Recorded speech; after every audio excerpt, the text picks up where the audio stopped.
गलत। कोरोना क्या है? फेफड़े को जाम कर देता है। तो फेफड़ा जाम होगा कैसे? नाक से जो संक्रमण जाएगा, नहीं तो मुंह से जाएगा, तो फेफड़े जाम कर देंगे। और जगह का छिद्र जो है फेफड़ा तक नहीं पहुंचता है। बुझाई तो इंजीनियर तरह के देख है ना, हम उनका के खोजे तो इंजीनियर। अरे महाराज सच नाक मुंह से जम जाए संक्रमण फेफड़ा जाता और क्षेत्र नहीं थे। अरे बोले बा तो मल मूत्र त्याग करे वाला क्षेत्र है,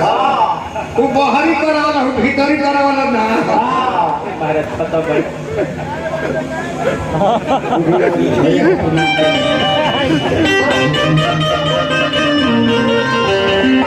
कहीं के नहीं अगवा गई कि मेरा बाल मत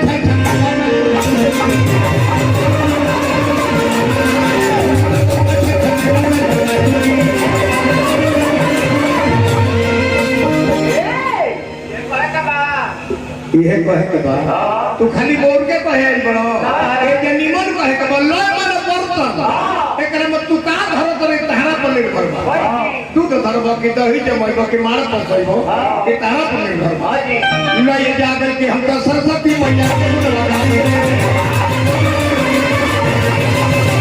सरस्वती मैया के गुण लगा दे। चरण मनाई ले सुनाई ले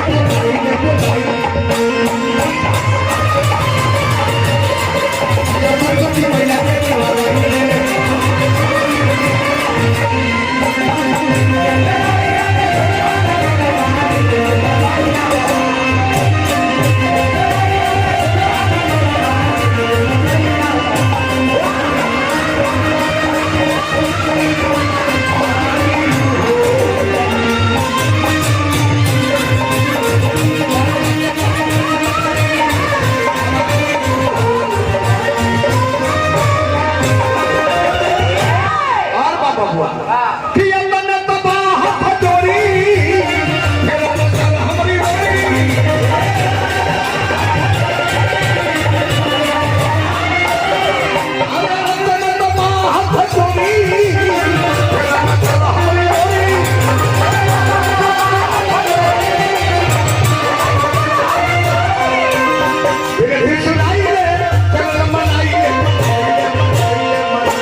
हमरा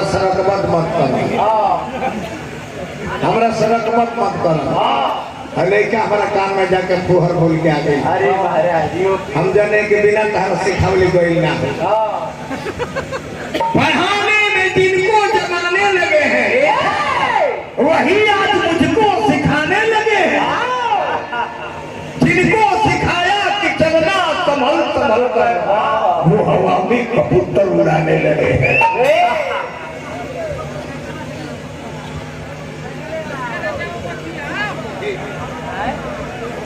अभी पेड़ पर चार डालने लगे हैं शंकर बाबू, चारों तरफ से निशाने लगे हैं। अरे पढ़ने पढ़ाने का माहौल कहाँ है? किताबों में खत आने जाने लगे। भैया दादा सिंह जी कितना सुंदर जुटान खेले बनो। आज ये देखला पर महफिल हृदय गदगद करता। 3 गो प्रोग्राम रोहतास में भइल है। एगो ही परसिया सेमरी एगो है जगहा। इतना सुंदर जुटान बाकी तीनों जुटान से आज सुंदर जुटान लगा। अब है नीबू ठूसरा होता सुमिरन में वो पिंकिया के आई सुमिरन करते माई के। अब बताइए वही बड़े पूजा पर आई कर ध्यान बाटे पूजा पर वही बड़े पूजा पर ध्यान गई पर पूजा पर बाकी जे सब है के पड़ला आज जे सब कहे के पड़ला। मुख्य बात ई बा अभियंता जी दुधार गाय के लाभ कर मने सहे के पड़ेला। दुधार के सहबो है पहला के साथ गंधामा का साथ हेलो तनी हमरा साथ के मान के रखे चलिए अब डुमराव राजा के बगीचा पुरान का भोजपुर वो बगीचा में के ले चलता है ले चल पहले जे कुंवर भाई सुन ले बाजे डुमराव राज के बगीचा में किस्म किस्म के फल फ्रूट बाटे हेलो इसको कम करो हम गए बा तो जाए जाम को जा लो घूम फिर के देख लो जब भीतरी गई लो तो फल फ्रूट जब देखल लो ते लोग के मन ललच गई पैसा लेते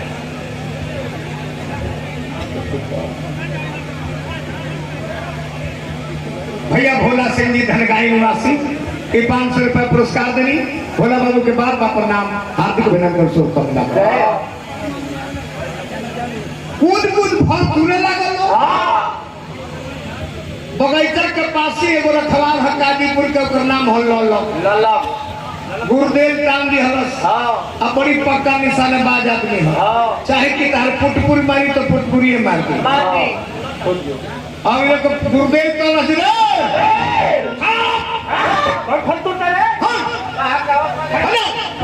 धोई के लेके चल लू गई राजा कमल सिंह जियत रहे भैया सरोज सिंह जी धारूप निवासी 500 रुपए पुरस्कार देनी हमारा तरफ से बार बार प्रणाम हार्दिक अभिनंदन शुभकामना ठाकुर जी राजा कमल सिंह जियत रहे पैसा ले यह कहे राणा सिंह राणा भैया के बार बार प्रणाम हार्दिक अभिनंदन शुभकामना दावत हो महाराज फल तो लगाओ काछे के काछे ई हां कहां के है सर सारन का इको लेके सारने के है सर सारने का इको लेके कुल लेके ये सारने का लेके है सर भैया उमेश मिष्टान विक्रमगंज के सजन से 500 रुपए आई उमेश भाई के हार्दिक अभिनंदन शुभकामना हो सारन के तो का कोई है संभव है सना एक दो लाख तक बोल बता है कोकरी के चोर के लाते मुंह का ढेर होला ना ये लोग के सजा दिया सजा का देबो ए लोग के सजा वो है दो जन जन फल तुले वालो तन तन फल ए लोग के एथी में एथी कर दो हमने बे लोग के जन जन फल तुले वाले ए लोग के एथी में एथी कर दो से आई गोरका ले को भागल का मौका के मौका भाग की कोई यो रहा ये भाग में बैल को हकी कोई कहे है ना हो का तुले बड़ा नींबू की तुले बने नींबू का है पेट झरत रहा ठीक पर निहुरा पैंट खोलबा के खोल दी कहे जे हमारा आदत बा सरकार हम खोल के निहुर जाता है निहुर गए निमकिया लेके धीरे से दाती लगाओ कहने अब हो मुझमुंडा साहब तुमका तोड़ना पड़ा तोड़ना रहले बाकी गमछी में बांध के पीठिए पर टांगे ले आई कर पाकिट टोतलो तो भेटाते नहीं आ तले पीठी पर सिरफट फेंकलू जाता है ये को के तो बोल बोरिया चीज ले ले हेने आवा निहुरबो की निहुरा दिया निहुरबो की निहुरा जा अरे के हमरा डर लगता सिर फलमत तनी बड़ हन बा करे कोनो बात ना हुन साफ जब बन गिले सिर फल रेला तारे सर तागर माल हम तो मलिकार तले है क्रीम लगा दी नया सिर फलवा में मूवी जरूर रहे वो जे लपेट के बैंक में ठेल लेगा आज ठेलाई हंसे लगल तो पूछा तारे जे तू काहे हंसता रहो तारे में सिर फट लाता अरे जे हमारा में कसहु चल गई ये अभियंता भैया पटहर लेके जाता और में पटहर पैसे गई हम यही को हंसत मिला गई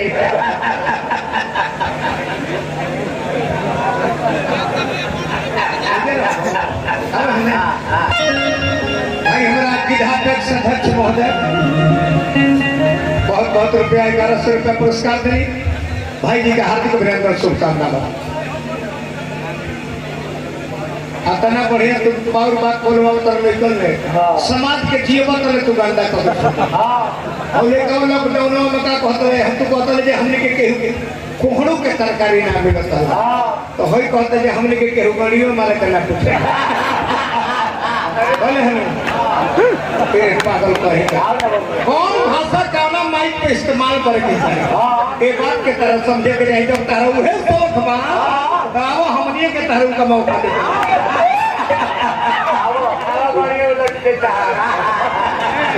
कम से कम भाषा को ध्यान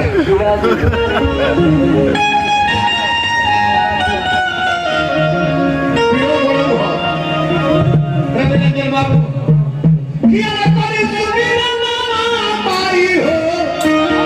ज्यादा धन करता है महाराज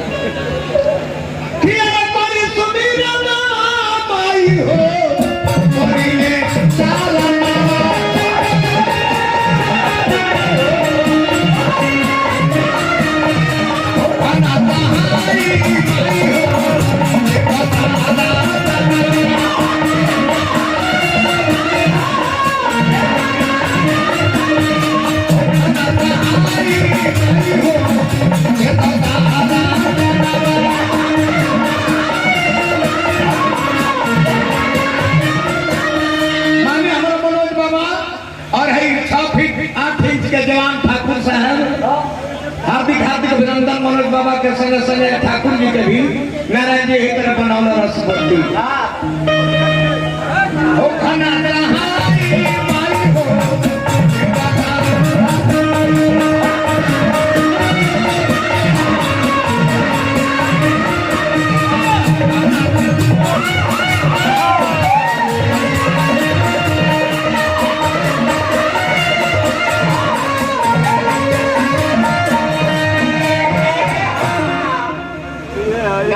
ठुमका लगौनी अभियंता हमारा सब सलाह कर ले भोरवा में जे कोन तू ठुमका लगाओ कल हम त हमर मन हर के रह जात हमरो मन बतले कूद कूदी नची थी राम जी हमरा के गोड़े ना दिले मोबाइल पर फोटो भेजे वाला तने हटो चले ए लोग का फोटो टांगा जला दलानी में शास्त्र में वर्जित बा ये लोग पर घर भिक्षा भी ना देवे के चाहिए मंडप में भोजन न करावे के चाहिए गूगल में उठा के पढ़ लो गूगल में मोबाइल के हाथे सब पढ़ो ना किस जन्म के पाप से लोग कैसा क्या होता है हां जी पढ़ो ना लगता है फोटो खींचे पहले की कूद कूद नची थी बाकी भगवान जी को लेना दिए बाकी हम कुर्सी मंगा के हारमोनियम तो हो नहीं ले हम अपन श्रद्धा पूरा ही हम कहिए कोई से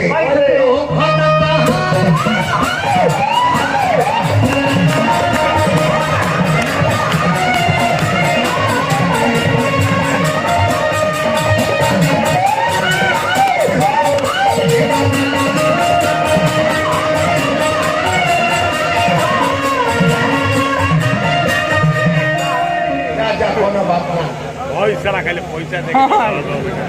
पैसा खेला हुआ हजारों हजार रुपए पुरस्कार दी मनोज बाबा के हार्दिक हार्दिक अभिनंदन शुभकामना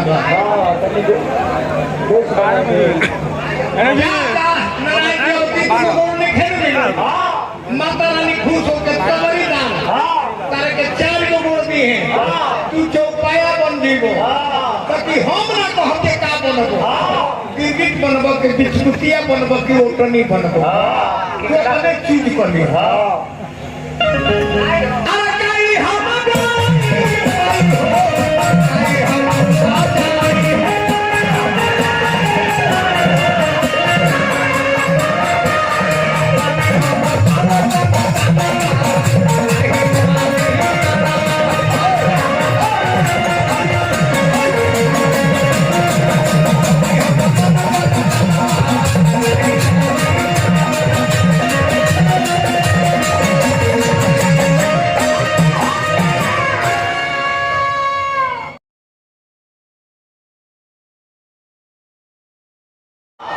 गलत।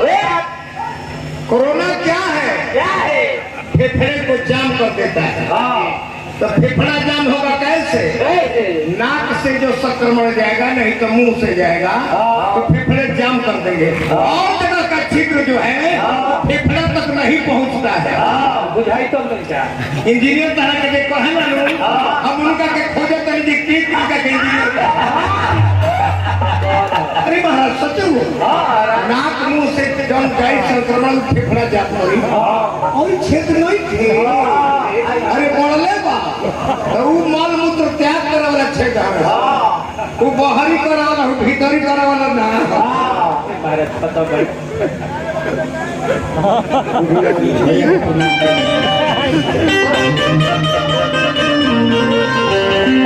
कहीं के लाई अगवा गई कि मेरा बाल मत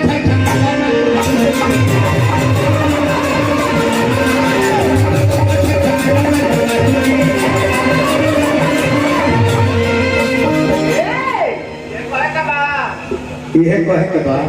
तू खाली बोल के कहे बड़ो ए जे निमन कहे के बोल लय माने बर्तन एकरा में तू का घर करे तहरा पर निर्भर बा।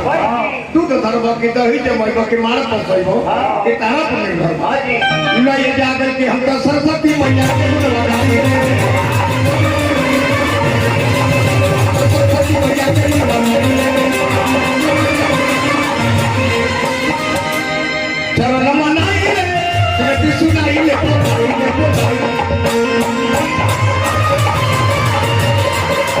सरस्वती मैया के गुण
हमरा सड़क मत कर लड़का हमारा काम में जाकर फुहर बोल के आ गई। अरे महाराज हम जाने के बिना तहर सिखावली गई ना पढ़ाने में जिनको जमाने लगे हैं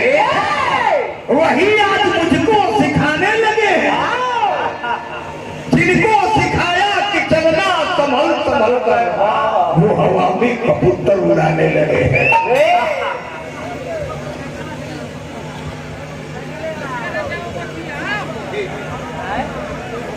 अभी पेड़ पर चार डालने लगे हैं शंकर बाबू, चारों तरफ से निशाने लगे हैं। अरे पढ़ने पढ़ाने का माहौल कहाँ है, किताबों में खत आने जाने लगे। भैया राणा सिंह जी कितना सुंदर जुटान खेले बनो। आज ये देखला पर महफिल हृदय गदगद करता। 3 गो प्रोग्राम रोहतास में भइल। एगो है परसिया सेमरी और वो है जगहा। इतना सुंदर जुटान बल्कि तीनों जुटान से आज सुंदर जुटान लगा। अब है नीबू ठुसरा होता है सुमिरन में वो पिंकिया के आई सुमिरन करते रहे माई के। अब बताइए वही बड़े पूजा पर आई कर ध्यान बटे पूजा पर वही बड़े पूजा पर ध्यान गई बा पूजा पर बाकी जे जे सब है के पड़ला आज जे सब है के पड़ला। मुख्य बात ई बा अभी जी दुधार गाय के लात तन मने सहे के पड़ला और दुधार के सहबो कहे पहिला के साथ हमर के साथ हेलो तनी हमरा साथ के मान के रखे चलिए अब डुमराव राजा के बगीचा पुरान का भोजपुर वो बगीचा में का ले चलता ले चले पहले जे कुंवर भाई सुनले बन जे डुमराव राज के बगीचा में किस्म किस्म के फल फ्रूट बाटे हेलो इको कम करो हम गए बा तो जाए जा मुझको जा लो घूम फिर के देख लो जब भीतरी गई लो तो फल फ्रूट जब देखो लो तो लोग मन ललच गई पैसा लेते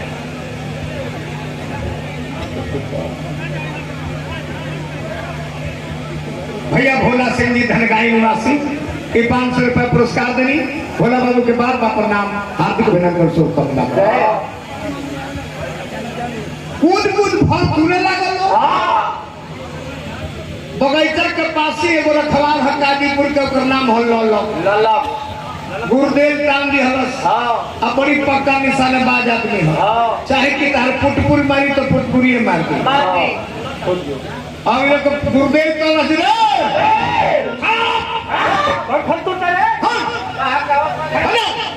धोई के लेके चल गई राजा कमल सिंह जियत रहे भैया सरोज सिंह जी धारूपुर निवासी 500 रुपए पुरस्कार देनी हमारा तरफ से बार बार प्रणाम हार्दिक अभिनंदन शुभकामना ठाकुर जी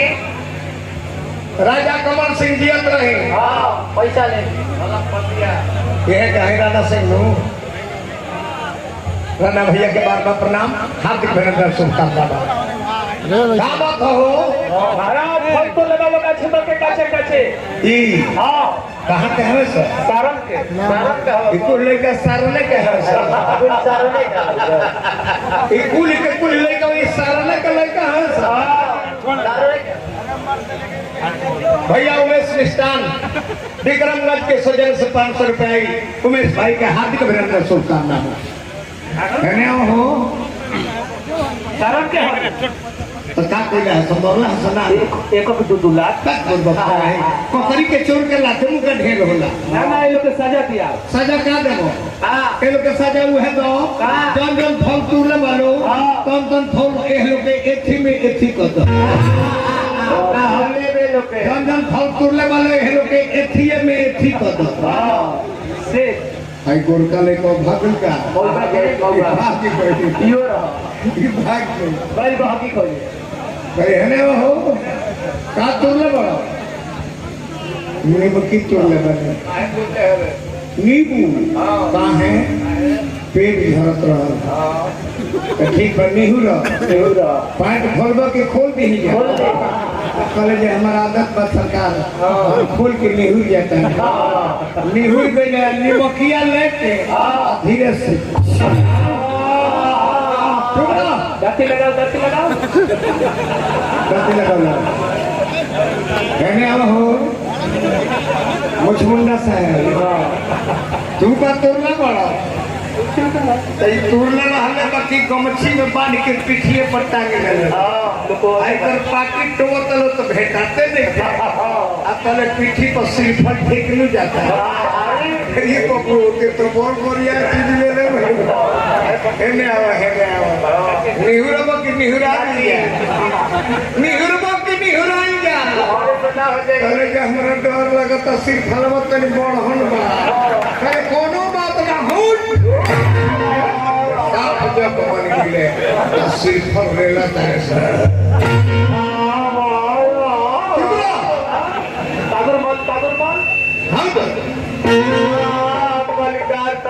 क्रीम लगा देना सिरफलवा में मोबिल जरल रहे वो जे लपेट के इनके में ठेलले गए आ जब ठेलाई हंसे लगल तो पूछा तारे जे तू काहे हंसता रहो तारे में सिरफल ठेलाता अरे जे हमारा में कसहु चल गई कि अभियंता भैया पटहर लेके जाता और घर में पटहर कैसे गई हम यही को हंसत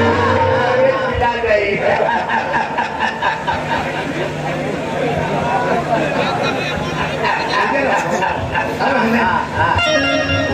हमारा विधायक अध्यक्ष महोदय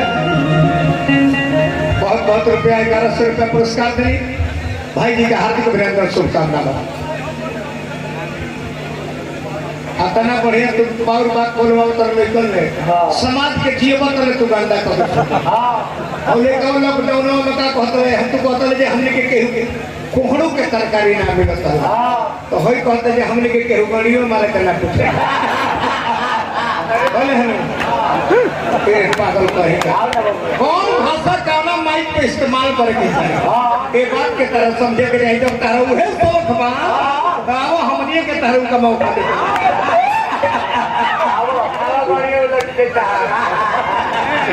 कम से कम भाषा को ध्यान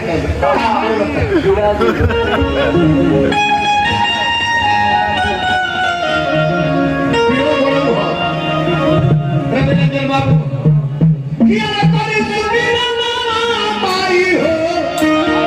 ज्यादा धन करता है महाराज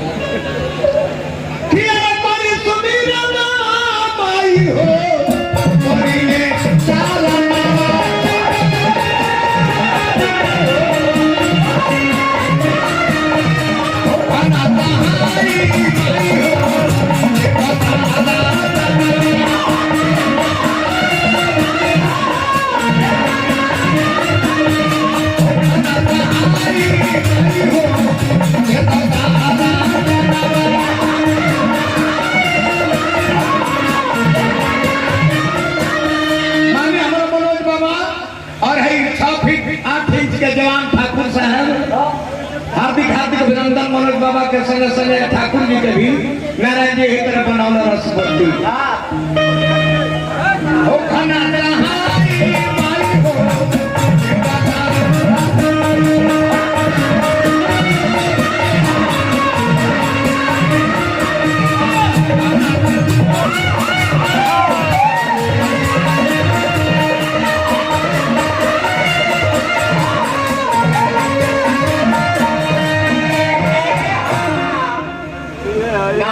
ठुमका लगौनी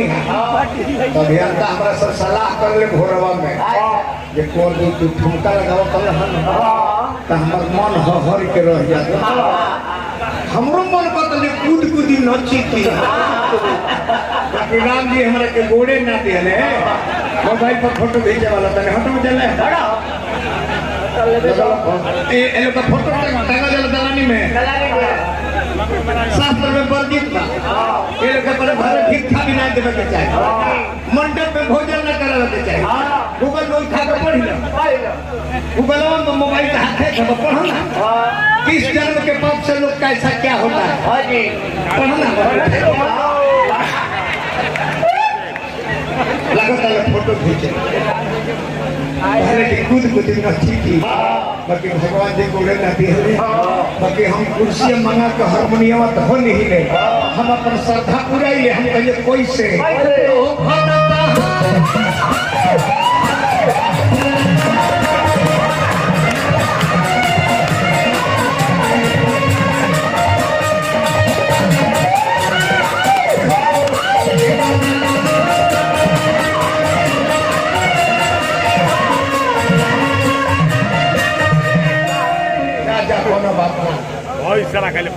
पैसा खेला जो हुआ हजार रुपया पुरस्कार दी मनोज बाबा के हार्दिक अभिनंदन शुभकामना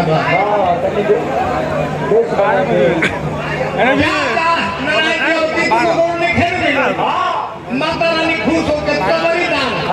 तारे के 4 गो गोड़ दी है तू चौपाया बन जीवो ताकि हम ना कहते का बनबो गिरगिट बनबो के बिचकुटिया बनबो के ओटनी बनबो तो अनेक चीज करनी